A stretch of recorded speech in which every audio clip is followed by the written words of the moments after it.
नमस्कार दोस्तों, आप सभी का स्वागत है। जैसा कि आप जान रहे हैं कि आपको डेली रिवीजन कराया जाता है, तो आज का रिवीजन में है ऑक्सीकरण संख्या और अपकरण संख्या। तो ऑक्सीकरण संख्या को हम बोलते हैं उपचयन, अपचयक, अपकारक और इसी को इंग्लिश में बोलते हैं ऑक्सीडेशन नंबर।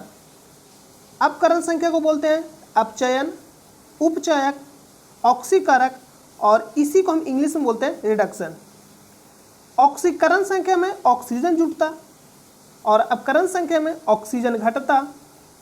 ऑक्सीकरण संख्या में इलेक्ट्रॉन का त्याग होता है और अपकरण संख्या में इलेक्ट्रॉन का ग्रहण होता है। ऑक्सीकरण संख्या में हाइड्रोजन घटता है और अपकरण संख्या में हाइड्रोजन जुटता है। इसी को हम इंग्लिश में बोलते हैं लॉस ऑफ इलेक्ट्रॉन, मतलब इलेक्ट्रॉन का त्याग होता है उसको हम इंग्लिश में बोलते हैं लॉस ऑफ इलेक्ट्रॉन, और इलेक्ट्रॉन का ग्रहण यानी इसको इंग्लिश में बोलते हैं गेन ऑफ इलेक्ट्रॉन। ठीक है। अगर आपसे पूछेगा ऑक्सीकरण जो संख्या होता है किसके बराबर होता है, तो उपस्थित आवेश के बराबर होता है। अगर यहाँ माइनस है तो यह इसका कहने का मतलब है -2 के बराबर हो जाएगा। अगर प्लस चार्ज रहेगा तो प्लस के जितना रहेगा उसके बराबर हो जाएगा। अगर कोई भी आवेश उपस्थित नहीं रहेगा तो 0 के बराबर हो जाएगा। नमस्कार दोस्तों, आप सभी का स्वागत है। तो जैसा कि आप जान रहे हैं कि हम NTPC में पूछे गए प्रश्नों का एनालिसिस कर रहे हैं, तो आप सभी का तहे दिल से स्वागत है। अपने पास नोटबुक और पेन लेकर तैयार हो जाइए और आपको जो भी नोट पॉइंट लिखाया जाता है आप दिल से उसको नोट करते जाइएगा, क्योंकि जब तक अगर आप उसको नोट नहीं करिएगा तो आपको रिवीजन करने में बहुत ही ज़्यादा दिक्कत का सामना करना पड़ेगा। तो आप उसे नोट जरूर करिएगा जिससे आपको रिवीजन करने में आसानी होगा। देखिए, नोट करने से आपको 2-3 फायदा। पहला तो अगर आप नोट करते हैं तो ज़्यादातर चांस है कि आपको तुरंत याद हो जाएगा। मतलब जिस टाइम आपको बताया जाएगा अगर उस टाइम आप नोट कर रहे हैं तो तुरंत याद हो जाएगा।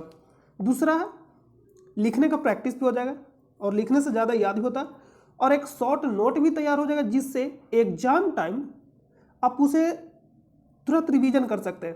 तो आपको क्या करना है, नोट करते जाना है। तो आइए हम लोग सीधा वीडियो को शुरू करते हैं। और इसका PDF भी आपको प्रोवाइड किया जाता है जिसका लिंक आपको वीडियो के डिस्क्रिप्शन में दिया जाएगा। आपको टेलीग्राम चैनल से जाकर ज्वाइन हो जाना है, या तो आप टेलीग्राम चैनल पर जाकर सर्च कर सकते हैं स्टडी लिंक PDF, वहाँ से भी जाकर आप ज्वाइन कर सकते हैं और आप वहाँ से इस PDF को डाउनलोड कर सकते हैं। तो आइए हम लोग सीधा वीडियो को शुरू करते हैं। और चैनल पे पहली बार विजिट कर रहे हैं तो वीडियो को पूरा कंप्लीट देखिएगा और वीडियो देखने के बाद अपना फीडबैक दीजिएगा कि आपको वीडियो कैसा लगा। तो आज का वीडियो शुरू किया जाता है। तो आज का जो पहला प्रश्न है, 1973 में केशवानंद भारती केस में इस सवाल को उठाया गया था कि प्रस्तावना को इसके आगे क्या होगा सो आपको बताना है। तो देखिए, जो केशवानंद भारती केस था इसमें यह तय किया गया था कि प्रस्तावना में संशोधित किया जा सकता है। संशोधित कहने का मतलब है या तो कुछ नया चीज को जोड़ सकते हैं या जो पहले से कमी है उसमें सुधार कर सकते हैं। इसी को कहते हैं संशोधित करना, यानी संशोधित करने का मतलब सुधार करना उसमें। तो केशवानंद भारती केस में यह कहा गया कि प्रस्तावना में हम लोग संशोधित कर सकते हैं। और केशवानंद भारती ने केस कब आया था, 1973 में। कब आया था, अपडेट याद रखिए, क्योंकि बिहार दरोगा में इससे रिलेटेड सीरियल वाइज भी पूछ लेता है कि कौन सा केस, और उसको क्रम वाइज से आपको सजाने के लिए पूछ दिया जाता है। तो आप केस का डेट भी याद रखिएगा। और केशवानंद भारती केस में क्या कहा गया था कि प्रस्तावना में संशोधित किया जा सकता है, लेकिन प्रस्तावना में एक बार ही संशोधित किया गया। प्रस्तावना में कितने बार संशोधित किया गया है, एक बार। और यह न्यायालय के द्वारा परिवर्तनीय नहीं है। प्रस्तावना जो उद्देश्य है, जिसको आप क्या बोलते हैं, उद्देश्य या परिचय या प्रस्तावना, ये जो उद्देश्य है ये क्या है, न्यायालय के द्वारा परिवर्तनीय नहीं है। लेकिन केशवानंद भारती बनाम केस में यह कहा गया कि प्रस्तावना में संशोधित किया जा सकता है, और अभी तक एक बार प्रस्तावना में संशोधन हुआ है, और वो कौन सा संविधान। तो इसमें जो राइट आंसर हो जाएगा ऑप्शन नंबर ए, संशोधित किया जा सकता है। इससे क्या क्या रिलेटेड प्रश्न पूछा जा सकता है उसको हम लोग पॉइंट में नोट कर लेते हैं। तो आप नोट करिएगा, 42वां संविधान संशोधन 1976, 42वां संविधान संशोधन 1976 के द्वारा प्रस्तावना में एक बार मात्र संशोधन किया गया। 42वां संविधान संशोधन के तहत प्रस्तावना में 3 शब्द जोड़ा गया। कितने शब्द जोड़ा गया, 3 शब्द। अखंडता,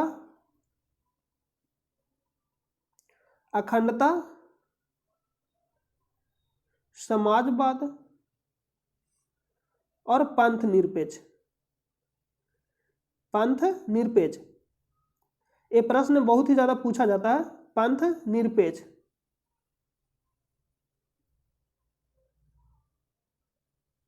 पंथ निरपेक्ष। तो 42वां संविधान संशोधन के तहत प्रस्तावना में कितने शब्द जोड़े गए? 3 शब्द, अखंडता, समाजवाद, पंथ निरपेक्ष। आप इसको याद रखिएगा। तो इस प्रश्न का राइट आंसर क्या होगा? ऑप्शन नंबर ए। नेक्स्ट प्रश्न पे चलते हैं।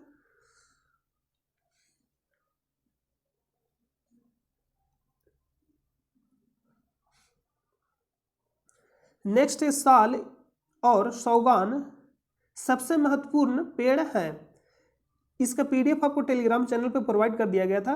जो एक चैप्टर था एनसीईआरटी का, उसको अगर आप कंप्लीट पढ़ लिए होंगे तो आप आसानी से इसको कर सकते हैं। अगर नहीं पढ़े अभी तक तो जाकर पढ़ लीजिएगा। तो इसको हम बोलते हैं पर्णपाती। पर्णपाती मतलब ऐसे पेड़ जो अपने पत्ते को क्या करते हैं? गिरा देते हैं, उसको हम क्या बोलते हैं? पर्णपाती वन। तो इसका राइट आंसर है ऑप्शन नंबर ए। शंकुधारी क्या होता है? ये प्रश्न आपसे पूछा जाएगा। शंकुधारी ये कहाँ पाया जाएगा? पर्वतीय वन में। पर्वतीय वन होता है, मरुस्थलीय वन होता है, पर्णपाती वन होता है, उष्णकटिबंध होता है। तो ये सब सारा आपको क्या करना है? एक बार कंप्लीट पढ़ लेना है। आपको पीडीएफ प्रोवाइड कर दिया गया टेलीग्राम चैनल पे, आप वहां से जाकर जरूर इसको रीड कर लीजिएगा और नोट एक तैयार कर लीजिएगा, शॉर्ट नोट। इससे बहुत ही ज्यादा प्रश्न पूछा जाता है। तो इसका तो राइट आंसर ऑप्शन नंबर ए। शंकुधारी कहने का मतलब ये कहाँ उगेगा? पर्वतीय वन में। पर्वतीय वन कहने का मतलब है शंकुधारी, यानी इस टाइप का। तो पर्वतीय वन में क्या होगा? बर्फबारी बहुत ज्यादा होगा। अगर आप जम्मू कश्मीर में चल जाइएगा तो आपको वहां किस टाइप का पेड़ मिलेगा? शंकुधारी। जहां सबसे ज्यादा बर्फबारी होगा वहां क्या है? शंकुधारी बन रहेगा। रीजन है कि अगर मान लीजिए कि कोई पेड़ इस टाइप का है, ठीक है, तो बर्फबारी होगा तो इस पे तो टंग जाएगा। तो जब ज्यादा बर्फबारी होगा तो क्या होगा? पेड़ टूट जाएगा। तो पेड़ जब टूट जाएगा तो रह पाएगा पेड़? नहीं। तो इसलिए वहां का जो पेड़ रहता है, यानी पर्वतीय जो पेड़ रहता है, जहां ज्यादा बर्फबारी होता है, यानी ठंडे प्रदेशों में किस टाइप का पेड़ रहता है? शंकुधारी। क्योंकि जब भी बर्फ गिरेगा तो क्या होगा? इस टाइप से नीचे आ जाएगा। तो शंकुधारी पेड़ कहाँ रहेगा? ठंडे प्रदेशों में। यानी ऑप्शन सॉरी इस आंसर, इसका तो आंसर हो जाएगा ऑप्शन नंबर ए। अगला प्रश्न चलते हैं।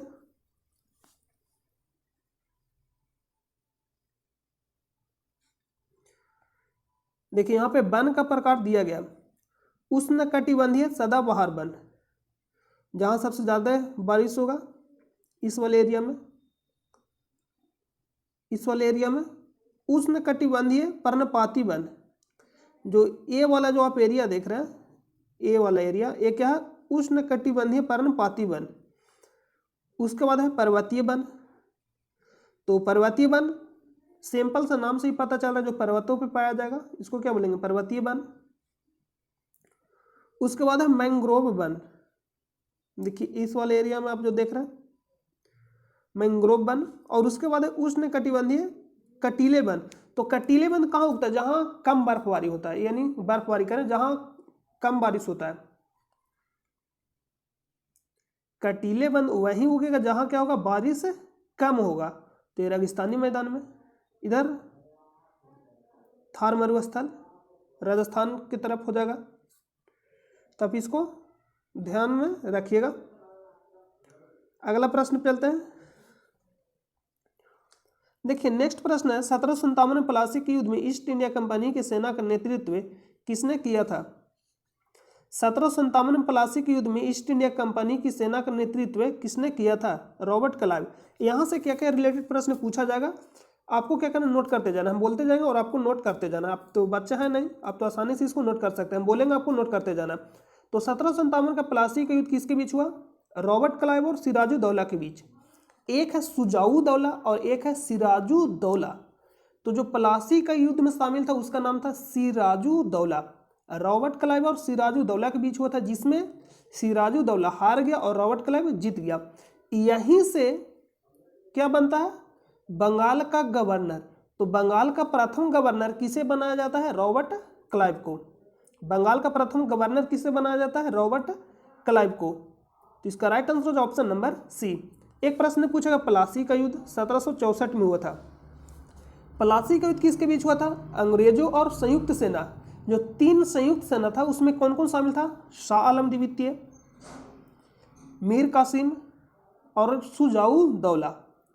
फिर से सुनिएगा, शाह आलम द्वितीय, मीर कासिम और शुजाऊ दौला, ये 3 संयुक्त सेना और अंग्रेजों के बीच हुआ था। तो आपसे प्रश्न पूछा जाए अंग्रेजों की तरफ से नेतृत्व कौन कर रहा था? तो हेक्टर मुनरो। हेक्टर मुनरो 1764 में। तो आप कंफ्यूजन नहीं करिएगा। सिराजू दौला, देखिए इस टाइप से लिखिएगा सिराजू यानी सी से, और शुजाऊ दौला, अगर शुजाऊ दौला लिखिएगा इस तरह से लिखिएगा। यानी पहले आप बताइए कि सी आएगा या सू, तो आपका आंसर क्या होगा? सी। तो पहले 1757 आएगा या 1764? तो आंसर होगा 1757। तो 1757 में शामिल कौन था? सिराजू दौला, और 1764 में शुजाऊ दौला, क्योंकि पहले सी आता है तो पहले के साथ और दूसरे को दूसरे के साथ, यानी शुजाऊ दौला बाद में आएगा तो बाद वाला को बाद के साथ और पहले वाला को पहले के साथ। इसका right answer option number C. Next प्रश्न पे चलते हैं।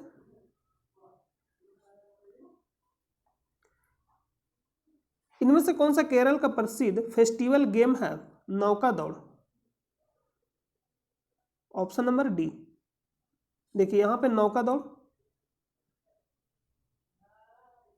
ए आपका रहा नौका दौड़।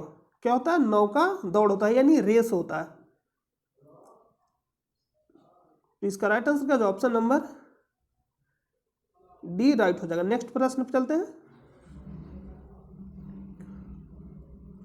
सेंधा नमक जिसको बोलते हैं रॉक साल्ट का खनिज नाम क्या है? हेलाइट। इसका खनिज नाम क्या है? हेलाइट। हेमेटाइट किसका एक्स है? कमेंट करके बता दीजिएगा। तो इसका राइट आंसर का ऑप्शन नंबर डी। देखिए जहां आपको एक्स्ट्रा फैक्ट बताना होगा वहां हम आपको एक्स्ट्रा फैक्ट बता देंगे। नेक्स्ट है फीफा वर्ल्ड कप 2022 की मेजबानी कौन सा देश करेगा? कतर। कतर का राजधानी कहाँ है? दोहा। कतर का राजधानी कहाँ स्थित है? दोहा।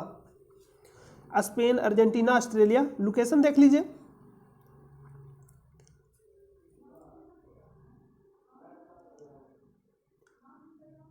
देखिए यहां पर अगर आप ध्यान से देखिएगा तो ये आपको दिखाई दे रहा होगा कतर। ये कौन सा देश है? कतर। बहुत ही ज्यादा, देखिए ये आपको कौन सा देश है? कतर। इस वाले पॉइंट को जो देख रहे हैं ये आपका क्या रहा? कतर। यहाँ पे थोड़ा सा आपको हरा हरा दिखाई दे रहा होगा, अगर नहीं दिखाई दे रहा होगा देखिए शायद यहाँ पे क्या आपका? कतर। ये आपका रहा कतर। तो आपसे प्रश्न अगर पूछा कतर किस महादेश में पड़ता है? एशिया महादेश में। कतर किस महादेश में? एशिया महादेश में। और स्पेन इधर रहा आपका, ये रहा स्पेन। स्पेन यूरोप में है, और ये रहा ऑस्ट्रेलिया, और एक है ऑस्ट्रिया। एक है ऑस्ट्रेलिया और एक है ऑस्ट्रिया। जो ऑस्ट्रिया है ये यूरोप महादेश में पड़ता है। यहाँ से प्रश्न ये पूछा जाता है ऑस्ट्रिया से, ऑस्ट्रिया की राजधानी कहाँ? वियना। और वियना में किसका मुख्यालय स्थित है? ओपेक। वियना में देखिए हम यहाँ पे लिख दे रहे हैं ओपेक। वियना में किसका मुख्यालय स्थित है? ओपेक। और ओपेक का फुल फॉर्म क्या होता है? कमेंट करके बता दीजिएगा। वियना में किसका मुख्यालय स्थित है? ओपेक का। वियना किसका राजधानी है? ऑस्ट्रिया। किसका राजधानी है? ऑस्ट्रिया का। तो उम्मीद करते हैं कि आपको याद हो गया होगा।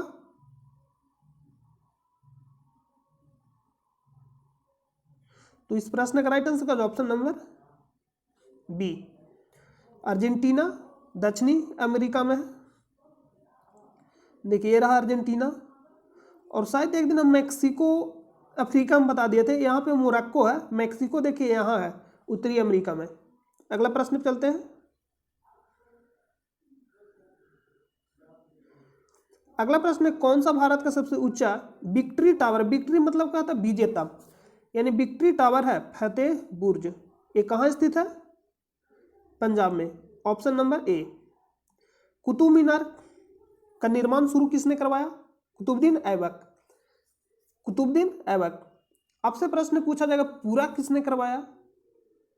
देखिए निर्माण शुरू किसने करवाया, यानी आरंभ कुतुबुद्दीन ऐबक।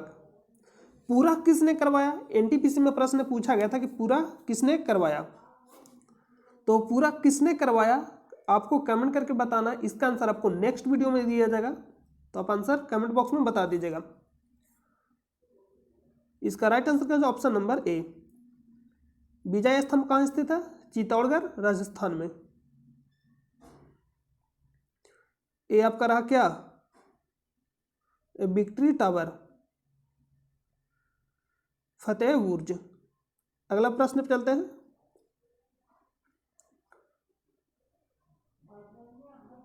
भारत छोड़ो आंदोलन के दौरान अरुणा असफ अली ने खालिस्तान में राष्ट्रीय कांग्रेस का झंडा फहराया। मुंबई, जिसको हम आप बोलते हैं मुंबई, और पहले इसका नाम क्या था? Bombay. Option number B. Bharat छोड़ो आंदोलन 8 अगस्त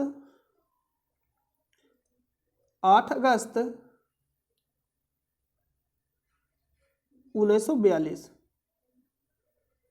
8 अगस्त 1942। कहीं कहीं 9 अगस्त भी मिलेगा, तो इसमें आप कंफ्यूजन नहीं करिएगा। 8 अगस्त 1942। भारत छोड़ो आंदोलन में कौन शामिल थे? महात्मा गांधी। करो या मारो का नारा कब दिए महात्मा गांधी? भारत छोड़ो आंदोलन में। करो या मरो का नारा कब दिए? करो या मरो का नारा महात्मा गांधी कब दिए? 1842 में, भारत छोड़ो आंदोलन में। और महात्मा गांधी को किस जेल में भेजा गया था? यानी इनको गिरफ्तार करके पुणे के यरबदा जेल में भेज दिया गया था। किसके तहत भेजा गया था? ऑपरेशन जीरो आवर, यानी ब्रिटिश सरकार के द्वारा, अंग्रेजों के द्वारा ऑपरेशन जीरो आवर चलाया जा रहा था, जिसके तहत महात्मा गांधी को गिरफ्तार करके पुणे के यरबदा जेल में भेज दिया गया था। और राजेंद्र प्रसाद को बांका, राजेंद्र प्रसाद को कहाँ भेजा गया था? बांका। तो इसका राइट आंसर हो जाए ऑप्शन नंबर बी। आपसे सीधा प्रश्न पूछे, ऑपरेशन जीरो आवर का संबंध किससे है? भारत छोड़ो आंदोलन से। अगला प्रश्न पे चलते हैं। बंकिम चंद्र चटर्जी या बंकिम चंद्र चट्टोपाध्याय द्वारा लिखित राष्ट्रीय गीत वंदे भारत या वंदे मातरम, भारत बोल दिया क्या? वंदे मातरम, इनमें से किस उपन्यास का हिस्सा है? ऑप्शन नंबर ए, आनंद मठ। तो आपसे सीधा प्रश्न पूछा, आनंद मठ किसके द्वारा लिखा गया? बंकिम चंद्र चटर्जी के द्वारा। तो इसका राइट आंसर ऑप्शन नंबर ए। पहली बार राष्ट्रीय गीत को कब गाया गया? 1896 के कोलकाता अधिवेशन में। पहली बार राष्ट्रीय गीत को कब गाया गया? 1896 के कोलकाता अधिवेशन में। इसकी अध्यक्षता कौन किया? पंडित बिशन नारायण धर, और एक है पंडित रहमतुल्लाह सयानी, रहमतुल्लाह सयानी। पंडित बिशन नारायण धर और रहमतुल्लाह सयानी, दोनों में अगर कन्फ्यूजन होता है तो इसका भी उपाय है। एक कौन है? रहीमतुल्लाह सयानी। तो रहीमतुल्लाह सयानी, यानी रहीमतुल्लाह सयानी लिखेगा तो ता इसमें आएगा। तो जब गीत लिखेगा तो इस तरह से याद रखें, रहीमतुल्लाह सयानी कब अध्यक्षता किए थे? 1896 के कोलकाता अधिवेशन की। तो पहली बार राष्ट्रीय गीत कब गाया गया? 1896 में कोलकाता अधिवेशन में, जिसकी अध्यक्षता कौन किए? रहमतुल्लाह सयानी। और पंडित बिशन नारायण धर किस अधिवेशन की अध्यक्षता किए थे? 1911 के कोलकाता अधिवेशन की अध्यक्षता किए थे, जिसमें पहली बार राष्ट्रीय गान को गाया गया था। पहली बार राष्ट्रीय गान को कब गाया गया? 1911 के कोलकाता अधिवेशन में, जिसकी अध्यक्षता कौन किए? पंडित बिशन नारायण धर। तो इसका राइट आंसर हो जाए ऑप्शन नंबर ए। अगला प्रश्न पे चलते हैं। जितना भी तरह दुर्गेश नंदिनी किसके द्वारा लिखा गया? बंकिम चंद्र चटर्जी। अगला प्रश्न पे चलते हैं।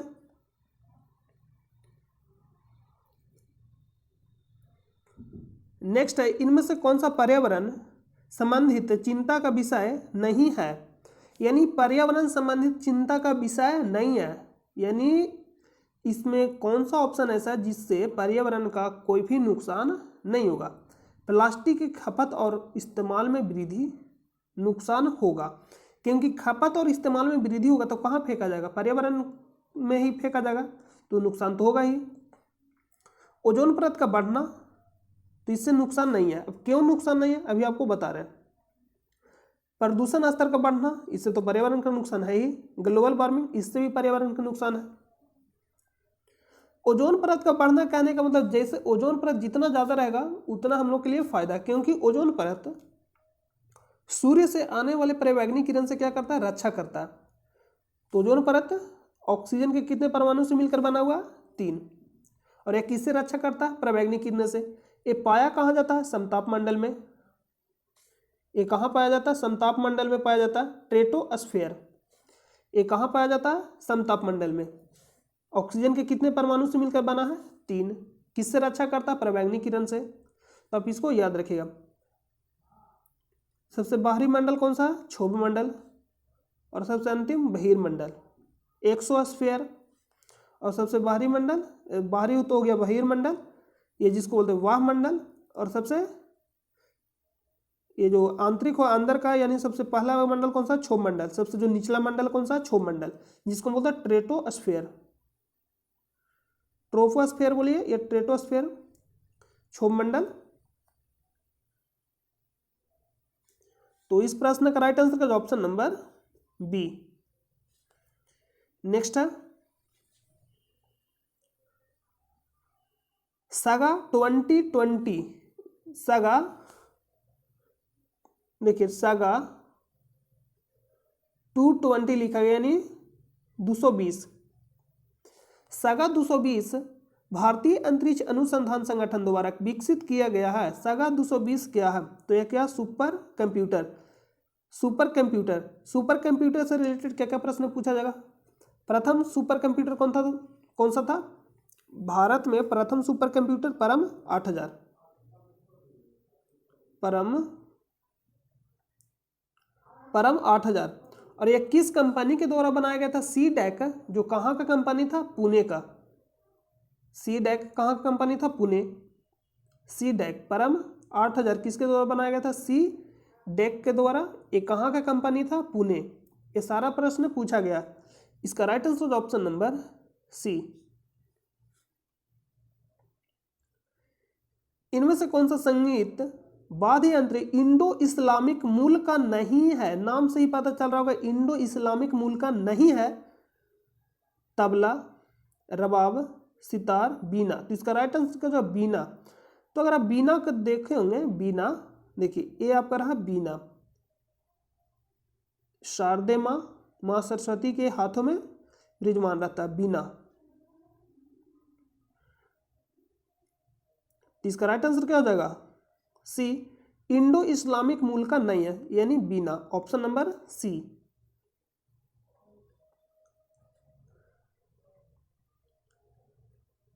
अहमदनगर की किसी रानी ने सम्राट अकबर के खिलाफ युद्ध लड़ा था, यानी किसी, यहाँ पे किस रानी लिखना चाहिए? किस रानी ने सम्राट अकबर के खिलाफ युद्ध लड़ा था? चांद बीबी। Option number D, Razia Sultan. Delhi सल्तनत, यानी पहली महिला शासका रजिया सुल्तान। तो ऑप्शन नंबर डी राइट हो जाएगा।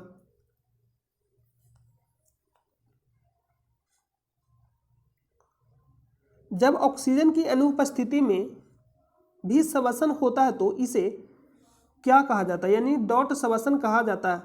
ऑक्सीजन की अनुपस्थिति यानी ऑक्सीजन नहीं है। तो जब ऑक्सीजन नहीं है, देखिए वायु, वायु बोले तो ऑक्सीजन।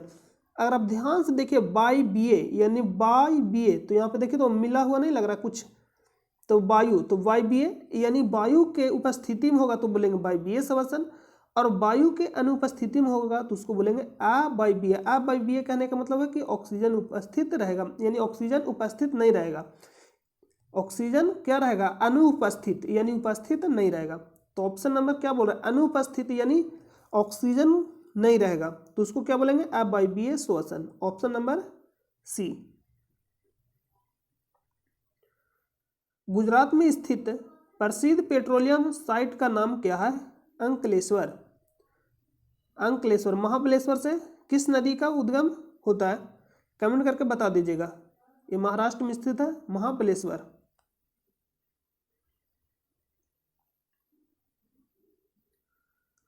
उपयोगकर्ता और हार्डवेयर के बीच एक इंटरफेस है जिसे क्या कहा जाता है? Operating system. Option number D. Next है गुप्त निवेश संबंधित लीक लिए हुए दस्तावेज जो कि पनामा पेपर्स के नाम से मशहूर है, किससे संबंधित है? पनामा पेपर, तो ये किससे संबंधित है? Mossack Fonseca and company. Option number B. ये नया प्रश्न है तो इसको आप याद रखिएगा।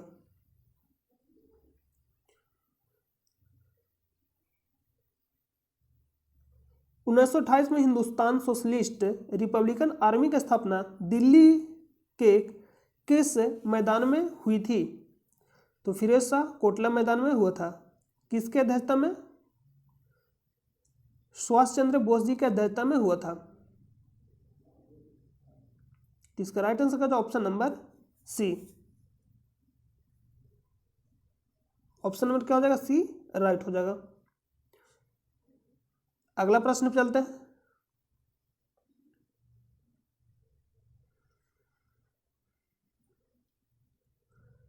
नेक्स्ट है, निम्नलिखित में से किस केंद्रीय सार्वजनिक क्षेत्र के उद्यम के पास जनवरी 2021 तक प्राप्त जानकारी के अनुसार महारत्न का दर्जा नहीं है? तो नहीं है तो है कौन कौन शामिल है? SAIL, HP, NTPC, Power Grid, GAIL, Coal India, ONGC, Indian Oil, वेल, भारत पेट्रोलियम, और एक जो 11वां है जो हाल ही में 2021 में उसको दर्जा मिला, 11वां Maharatna company PFC, Power Finance Corporation. तो आप इसको याद रखिएगा, भारत के 11वां महारत्न कंपनी कौन सा? Power Finance Corporation. तो इसका राइट आंसर हो जाएगा कौन सा शामिल नहीं है, यानी महारत्न का दर्जा नहीं है? गेल शामिल है, कोल इंडिया भी शामिल है और सेल भी शामिल है। तो ऑप्शन नंबर क्या हो जाएगा? Indian oil Indian limited, option number B.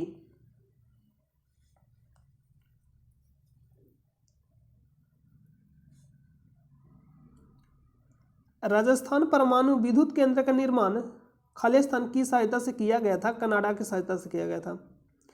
Option number B right हो जाएगा। और यहां से क्या क्या प्रश्न पूछा जाएगा उसको नोट करिएगा।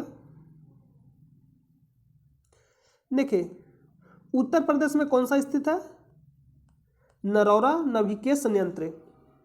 उत्तर प्रदेश में कौन सा संयंत्र स्थित है? नरौरा। नरौरा परमाणु संयंत्र कहाँ स्थित है? उत्तर प्रदेश में। रावत भाटा राजस्थान, काकरापार गुजरात, काकरापार गुजरात, तारापुर महाराष्ट्र में स्थित है। और यह 1972 में अमेरिका के सहायता से बनाया गया था। ये क्या था? भारत का पहला नाभिकीय संयंत्र था। तो इसको आप याद रखिएगा। और कुडनकुलम, देखिए कलपक्कम और कुडनकुलम ये कहाँ स्थित है? तमिलनाडु में। तो आप इसको याद रखिए, यहाँ से सीधा प्रश्न पूछा जाएगा। नरौरा कहाँ स्थित है? उत्तर प्रदेश में। रावत भाटा राजस्थान, काकरापार गुजरात, तारापुर महाराष्ट्र, कलपक्कम और कुडनकुलम ये दोनों कहाँ स्थित है? तमिलनाडु में। और एक है कैगा, कैगा कहाँ स्थित है? कर्नाटक में। तो आप इसको याद रखिएगा, मोस्ट इंपॉर्टेंट है। इस प्रश्न का जो राइट आंसर होगा option number B, Canada. Next है, 1987 में दक्षिण एशियाई क्षेत्रीय सहयोग संघ, जिसको मतलब सार्क का सचिवालय डॉट में स्थित किया गया था, काठमांडू। और ये कहाँ स्थित है? नेपाल में। तो ऑप्शन नंबर सी इसका राइट हो जाएगा। सार्क देश में कौन कौन सा देश शामिल है, ये प्रश्न पूछा जाएगा। तो अगर आप ध्यान से इसको देखिएगा तो बहुत ही इजीली याद हो जाएगा, लेकिन कब? जब आप सीरियल वाइज से याद रखिएगा। ये रहा मालदीव, श्रीलंका, भारत, पाकिस्तान, अफगानिस्तान, नेपाल, भूटान, बांग्लादेश। टोटल कितने कंट्री शामिल है? 8। तो आपको ध्यान से बोलना है, नीचे से आंख बंद करना और मेरे साथ बोलते जाना है। पहला पे क्या होगा? मालदीव, उसके बाद श्रीलंका, यानी सीरियल वाइज से जाना है आपको। नीचे से मालदीव, श्रीलंका, भारत, पाकिस्तान, अफगानिस्तान, फिर साइड में आना है नेपाल, भूटान, बांग्लादेश। इस तरह से आपको याद रखना है। जब भी आप याद करिएगा सीरियल वाइज, नहीं तो आप कभी भी इसे याद नहीं कर पाइएगा। देखिए, मालदीव, श्रीलंका, भारत, पाकिस्तान, अफगानिस्तान, नेपाल, भूटान, बांग्लादेश। सार्क में कौन कौन सा शामिल है? सार्क का देखिए मतलब ही होता है, अगर हम सार्क के बारे में थोड़ा सा आपको समझाना है। देखिए, ये तो आपका क्या रहा? दिशा तो आपको मालूम ही होगा।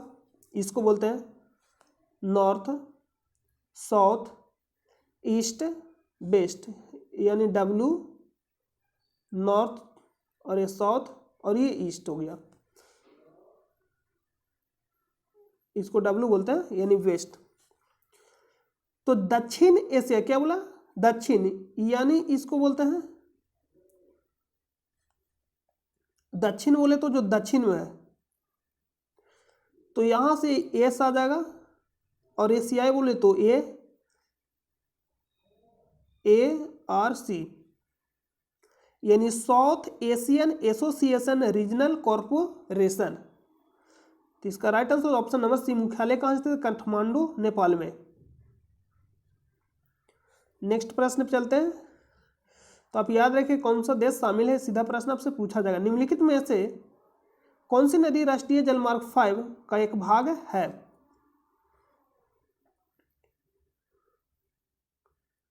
शायद यहाँ पे आपको दिखाई दे रहा होगा, देखिए लिखा गया है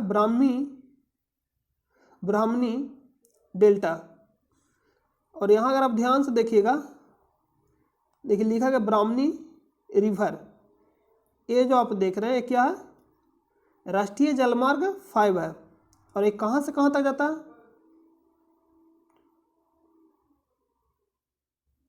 गोन खाली, नाम क्या है इसका, गोन खाली। ये कहाँ पड़ता है, पश्चिम बंगाल में से लेकर तलचर तक, यानी पश्चिम बंगाल से लेकर तलचर तक। उड़ीसा में एक जगह का नाम है तलचर, और गोन खाली ये कहाँ स्थित है, पश्चिम बंगाल में। तो ये कौन सा नदी पे स्थित है, ब्राह्मणी नदी, option number B. Godavari Damodar, Godavari नदी का उद्गम स्थल कहाँ स्थित है, महाबलेश्वर के पहाड़ी से, जो अभी आपको पूछे से आपसे मतलब पूछे थे पिछला वाला प्रश्न में। और गोदावरी को देखिए एक प्रश्न पूछेगा दक्षिण की गंगा और दक्षिण भारत की गंगा। तो अगर आपसे प्रश्न पूछा जाता दक्षिण की गंगा तो आंसर क्या होगा, गोदावरी, लेकिन दक्षिण भारत की गंगा कावेरी। दक्षिण की गंगा कहने का मतलब कि गंगा के दक्षिण में, दक्षिण की गंगा, गंगा के दक्षिण में, तो आंसर होगा गोदावरी। सिर्फ पूछा जाएगा दक्षिण की गंगा गोदावरी, दक्षिण भारत की गंगा यानी पूरा भारत से दक्षिण में, तो आंसर क्या हो जाएगा, कावेरी। तो आप इस प्रश्न को ध्यान से रखिएगा, ये प्रश्न पूछा जाता है। इसका right answer option number B, Brahmani. Next प्रश्न पे चलते हैं। नेक्स्ट है कोवैक्सीन भारत का स्वदेशी कोविड-19 वैक्सीन है जिसे किसके द्वारा विकसित किया गया, यानी कोवैक्सीन किस कंपनी के द्वारा विकसित किया गया, भारत बायोटेक और ICAMR, जिसको हम बोलते हैं national institute of virology, option number A, Bharat biotech के द्वारा निर्मित किया गया। और कोविडशील्ड किसके द्वारा निर्मित किया गया, serum institute of Pune. Covishield किसके द्वारा निर्मित किया गया, सीरम इंस्टीट्यूट के द्वारा। नेक्स्ट, बांग्लादेश को अपना स्वतंत्रता दिवस मनाता है, यानी खाली स्थान तो 26 मार्च, बांग्लादेश 26 मार्च को अपना स्वतंत्रता दिवस मनाता है, ऑप्शन नंबर बी राइट हो जाएगा। अगला प्रश्न पे चलते हैं। तो अगला प्रश्न, सारा प्रश्न कंप्लीट हो गया। तो उम्मीद करते हैं कि वीडियो पसंद आएगा, और चैनल पे पहली बार विजिट कर रहे हैं तो चैनल को सब्सक्राइब कर लीजिएगा और अपने दोस्तों पर शेयर कर दीजिएगा। मिलते हैं नेक्स्ट वीडियो में, तब तक के लिए अपना ख्याल रखिए। जय हिंद, जय भारत।